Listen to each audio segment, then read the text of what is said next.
ਲਓ ਜੀ, ਇਹਨੂੰ ਕਹਿੰਦੇ ਮਛੇਰਾ ਜਾਂ ਮਾਹੀਗੀਰ। ਇਹ ਜਾਲ ਪਾਤਾ।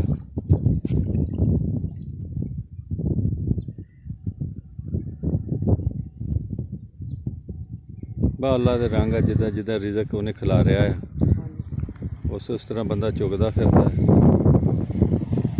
ਉਹ ਇੱਕ ਜਿਹੜਾ ਨਾ ਉੱਤੇ ਕੜਾ ਉਹਦਾ ਹੀ ਹੈ, ਇਹ ਤਾਂ ਖਾਲੀ ਨਿਕਲਿਆ।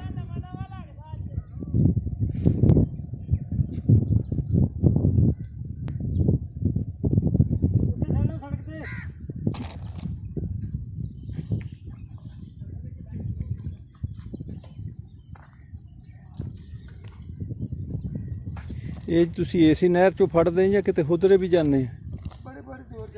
ਅੱਛਾ ਜੀ। ਕਦੀ ਇਦਾਂ ਵੀ ਹੁੰਨਾ ਖਾਲੀ ਰਹਿ ਜਾਏ ਤੇ ਕਦੀ ਬਹੁਤਾ ਲੱਭ ਜਾਏ? ਰੱਬ ਕੱਢ ਦਿੰਦਾ ਕਸਰ। ਇਹ ਕੀ ਭਾਅ ਵਿਕ ਜਾਂਦੀ ਹੈ ਜੀ? 400 ਰੁਪਏ। ਆ ਇੱਕ ਦਾਣਾ ਤੁਸੀਂ ਫੜਿਆ, ਇਹਦਾ ਕਿੰਨਾ ਵਜ਼ਨ ਹੋਊਗਾ?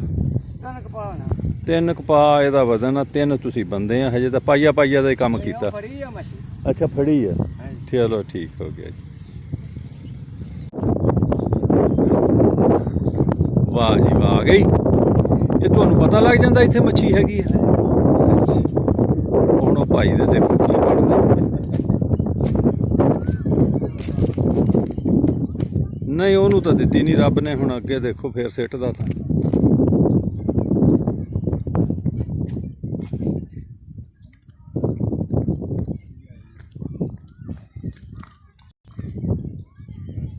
ਇਹ ਹੋਰ ਸਿੱਟਣਾ ਤੁਸੀਂ? ਹੋਰ ਸਿੱਟਣਾ ਇੱਥੇ? ਇੱਥੇ ਵਾਲਾ ਇਹੀ ਕੰਮ ਸੀ।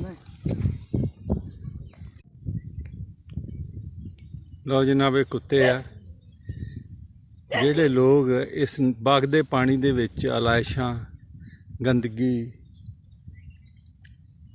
ਮਰੇ ਕੁੱਕੜ ਸਿੱਟ ਦਿੰਦੇ ਆ। ਇਹ ਫਿਰ ਕੁੱਤੇ ਵੜਦੇ, ਉਹ ਦੂਰ ਦਿਸਣ ਡਿਆ, ਬਾਹਰ ਨਿਕਲਣ ਡਏ ਆ। ਤੇ ਇਹ ਇਕੱਠੇ ਹੋਏ ਆ। ਇਕੱਠੇ ਤਾਂ ਇਸ ਮਕਸਦ ਲਈ ਹੈ ਕਿ ਇੱਥੇ ਇੱਕ ਪੋਲਟਰੀ ਫਾਰਮ ਵਾਲੇ ਜਿਹੜੇ ਅੱਲਾ ਉਹਨਾਂ ਦਾ ਭਲਾ ਕਰੇ, ਉਹਨਾਂ ਨੇ ਤਾਂ ਕੰਮ ਸ਼ੁਰੂ ਕਰ ਦਿੱਤਾ ਕਿ ਉਹ ਆਪਣਾ ਦਬਾਣ ਲੱਗ ਪਏ ਆ, ਨਹਿਰ 'ਚ ਨਹੀਂ ਸਿੱਟਦੇ। ਅਸੀਂ ਉਹਨਾਂ ਦੇ ਸ਼ੁਕਰਗੁਜ਼ਾਰ ਹਾਂ। ਹੁਣ ਇਹ ਪਿੱਛੋਂ ਆਉਂਦੀਆਂ ਜੀ। ਇਹ ਕੰਮ ਨਹੀਂ ਹੋਣਾ ਚਾਹੀਦਾ, ਇਹ ਕੰਮ ਬੰਦ ਕਰਨਾ ਚਾਹੀਦਾ। ਇਹਦੇ ਵਾਸਤੇ ਸੁਸਾਇਟੀ ਦੇ ਜਿਹੜੇ ਕਿਰਦਾਰ ਆ, ਸੁਸਾਇਟੀ ਨੂੰ ਅਦਾ ਕਰਨਾ ਚਾਹੀਦਾ। ਇਮਾਮ ਮਸਜਿਦ ਨੂੰ ਤਾਂ ਸਾਜ਼ਿਸ਼ ਦੇ ਜ਼ਰੀਏ ਅਸੀਂ ਮਫਲੂਜ ਕਰ ਦਿੱਤਾ। ਅਸਾਤਜ਼ਾ ਤੇ ਆ ਜਿਹੜੇ ਹੈਗੇ ਆ